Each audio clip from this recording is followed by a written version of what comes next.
কার কাছ থেকে কিনেছিস এই ঘের? ভাই তাহলে শোনেন, আমি বলতেছি, মেলা দিন ধরে আমি তো এরম একটা ঘেরই খুঁজ দিলাম, মা আসো তো দেখতিস মেলা। আসসালামু আলাইকুম ভাই।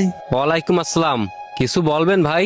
বলতে তো চাইলাম ভাই, আমি যশোর থেকে আইলাম ভাই।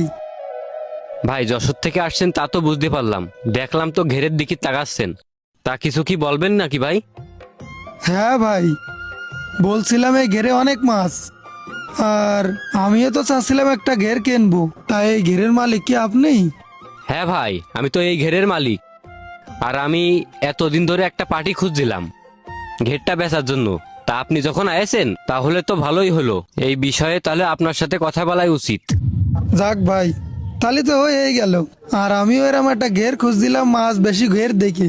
তাহলে ঘেরটা যখন আপনি বেশি চাচ্ছেন, তাহলে কত কিরাম কি বেচবেন ভাই? ভাই কি আর বলবো, লজ্জাজনক কথা, এদিকে টাকারও দরকার আর ঘেরটা